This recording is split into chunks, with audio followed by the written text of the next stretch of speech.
दोस्तों एक देश है चाइना, जिसके ऊपर आप रोज कोई ना कोई वीडियो यूट्यूब पर देख ही लेते हैं, जिनके बारे में इतनी कहानियां हैं कि हमारे देश के लोग भी उसे जानने में काफी रुचि रखते हैं। ऐसी ही कई कहानियों के बाद आज हम चाइना से जुड़ी एक ऐसी कहानी या कहें कलेक्टेड फैक्ट्स लेकर आए हैं, जिसे सुनकर आपको थोड़ा आश्चर्य तो जरूर होगा। तो दोस्तों आज हम जिस टॉपिक पर बात करने जा रहे हैं वो है तीसरा वर्ल्ड वॉर, जिसके बारे में पूरी दुनिया में ये कयास लग रहे हैं कि चाइना बहुत पहले ही ये वॉर जीत चुकी है। अब आप सोच रहे होंगे कि हम क्या फालतू की कहानी सुना रहे हैं, लेकिन दोस्तों ये बात काफी हद तक सच है। और सच कैसे है, कैसे चाइना पहले जीत चुका है, वो जंग जो हुई ही नहीं, ये सब आपको बताएंगे इस वीडियो में, तो बने रहिए हमारे साथ। दोस्तों ऐसा तो बहुत पहले से अंदाजा लगाया जा रहा था कि दुनिया काफी वक्त से एक कोल्ड वॉर की तरफ जा रही है, जिसके मुख्य प्रतिद्वंदी चाइना और अमेरिका थे, जिसमें अमेरिका की साइड भारत, जापान और ऑस्ट्रेलिया जैसे देश थे, तो वहीं चाइना के साथ पाकिस्तान और तालिबान थे। लेकिन अब जब हम देखते हैं कि अमेरिका धीरे धीरे वर्ल्ड वॉर पॉलिटिक्स में खुद को वापस खींच रहा है, ये बात समझने में बहुत आसान हो गई है कि चीन और उसके साथ के देश इस वक्त ज्यादा मजबूत स्थिति में नजर आ रहे हैं। चाइना की इस मजबूत स्थिति का कारण क्या है, यही आज हम आपको बताएंगे। जो पहला बड़ा कारण दिखाई देता है वो तो बिल्कुल चमकदार है। किस तरह से अमेरिका ने खुद दुनिया भर के पचड़े से खुद को समेटना शुरू कर दिया है, और शायद अफगानिस्तान से उसकी वापसी भी यही बता रही थी। अफगानिस्तान से अमेरिका के जाते ही तालिबान की मजबूत स्थिति से चाइना का पूरे एशिया में दबदबा बन गया है, जिस वजह से अब चाइना के पास सबसे ज्यादा कंट्रोलिंग पावर है। पाकिस्तान और तालिबान की मदद की वजह से ही चाइना भारत को ही काफी कमजोर बना रहा है, और यही कारण है कि आए दिन चीनी सीमाओं पर भारत के साथ बिना किसी कारण के मुठभेड़ की घटनाएं देखने को मिल जाती हैं। चाइना के जीतने का दूसरा जो कारण नजर आता है वो है अमेरिका की अपने अलायंस देशों के साथ धोखेबाजी, या कह ले अमेरिका ने उनका विश्वास खो दिया है। अमेरिका को सपोर्ट करने वाले यूरोपियन देश भी अब अमेरिका का साथ देने से बच रहे हैं, जिस वजह से ग्लोबल पावर में अमेरिका का कमजोर पड़ना चाइना के लिए खुद को और पावरफुल बना लेने का गोल्डन टाइम हो गया। तीसरे कारण पर अगर नजर डालें तो हम पाएंगे कॉम्प्लेक्स इंटरडिपेंडेंस एक बड़ी वजह है। अब आप सोच रहे हैं ये क्या भला है? इसका मतलब ये है कि दुनिया के कई बड़े देश चाइना पर इस तरह से डिपेंडेंट है कि वो चाहकर भी चाइना का विरोध नहीं कर सकते, और इस बात को चाइना बहुत अच्छे से समझता है। इस बात की अगर तह में जाए तो हमें एक और फैक्टर मिलता है कि अमेरिका, जिससे कि ये पूरी लड़ाई चल रही है, असल में वो भी उसी कुएं का पानी पीता है जिस कुएं पर आज पूरी दुनिया निर्भर है। यानी अमेरिका भी चाइना पर बहुत ज्यादा निर्भर करता है। इसका मतलब ये हुआ अमेरिका चाहकर भी चाइना के खिलाफ वॉर जैसा कुछ नहीं कर सकता, क्योंकि ऐसा करते ही उसकी अर्थव्यवस्था बिल्कुल टूट जाएगी, जिससे उबरने में अमेरिका को काफी साल लग जाएंगे। इस बात से आप समझ गए होंगे कि कैसे चाइना अमेरिका से इस मामले में पहले जीत चुका है।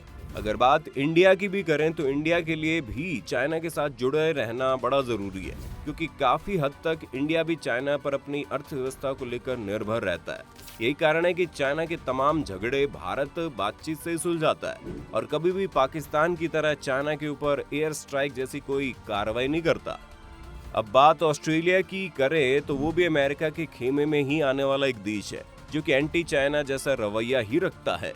लेकिन बेचारा ऑस्ट्रेलिया भी इस ड्रैगन के सामने घुटने टेके हुए ही दिखाई देता है। ऐसा इसलिए क्योंकि ऑस्ट्रेलिया की लगभग पूरी अर्थव्यवस्था चाइना पर ही निर्भर करती है, और चाइना ही वो बाजार है जहां ऑस्ट्रेलिया अपने एक्सपोर्ट का सबसे बड़ा हिस्सा भेजता है। और इस वजह से अगर युद्ध में ऑस्ट्रेलिया चाइना का विरोध करने की सोचता भी है तो उसे बर्बाद होने में कुछ दिन ही लगेंगे। दोस्तों पहला विश्व युद्ध करीब 4 सालों तक चला था, दूसरा विश्व युद्ध करीब 6 सालों तक चला, लेकिन ये तीसरा विश्व युद्ध चीन अभी कम से कम 3 और दशकों तक लड़ना चाहता है। ये दिखाई न देने वाला ऐसा विश्व युद्ध है जिसे चीन 3 चरणों में अंजाम देना चाहता है। पहला चरण है दुनिया को धोखा देना। 1980 के दशक में चीन में आर्थिक उदारवाद का दौर शुरू हुआ। चीन ने अर्थव्यवस्था के दरवाजे खोले तो अमेरिका ने उसका हाथ थाम लिया, क्योंकि अमेरिका को चीन जैसे बड़े बाजार की जरूरत थी, लेकिन ये चीन का धोखा था। उदारवाद के बहाने से चीन ने अपने बहुत सारे लोगों को और छात्रों को अमेरिका जैसे देशों में भेजा, कहा जाता है यही एक्सचेंज प्रोग्राम्स चीन द्वारा अमेरिका की सीक्रेट टेक्नोलॉजी और सेना की रणनीतियों से जुड़े राज चुराने का जरिया भी बने। चीन दुनिया का अकेला ऐसा व्यापारी है जो दूसरों को उधार देने के बाद कभी उधार वापस नहीं मांगता। चीन सिर्फ ये चाहता है कि ये देश कभी उसका उधार चुका ही ना पाए, ताकि चीन उनके बदले में उन देशों की अर्थव्यवस्थाओं पर कब्जा कर ले, उनकी बड़ी बड़ी कंपनियों को कौड़ियों के भाव खरीद ले, बंदरगाहों पर कब्जा कर ले, वहां अपने सैन्य ठिकाने बना ले और उधार के बदले में इन देशों को अंत में अपना उपनिवेश बना ले। चीन ने सिर्फ गरीब देशों को उधार बांटकर अपने शिकार नहीं बनाया, बल्कि अमेरिका जैसे देश में भी चीन ने यही चाल चली है। और अगर आंकड़ों पर नजर डाले तो अमेरिका अगर किसी देश से सबसे ज्यादा पैसे उधार लिए हैं तो उन देशों में भी चीन दूसरे नंबर पर आता है। कुछ तो ये भी कहा जा रहा है कि 2025 तक चीन खुद को टेक्नोलॉजी की दुनिया की महाशक्ति बना लेगा, जिसमें आर्टिफिशियल इंटेलिजेंस, रोबोट्स और ड्राइवरलेस कारें होंगी। इसके बाद 2035 तक चीन दुनिया का इनोवेशन लीडर बनना चाहता है। यानी चीन का इरादा है कि अगले 15 सालों में दुनिया के सभी बड़े आविष्कार उसी की जमीन पर हों। इसके बाद 2049 तक चीन खुद को दुनिया का सबसे शक्तिशाली देश बनाना चाहता है। 2049 में ही चीन की कम्युनिस्ट क्रांति के 100 साल पूरे होंगे और चीन इस डेडलाइन को किसी भी सूरत में मिस नहीं करना चाहता। और चीन के लिए राह तभी आसान होगी जब दुनिया में अराजकता फैलेगी, अमेरिका जैसे शक्तिशाली देश घुटने टेक चुके होंगे और तब चीन खुद घोषित करेगा कैसे वो तीसरा विश्व युद्ध जीत चुका है।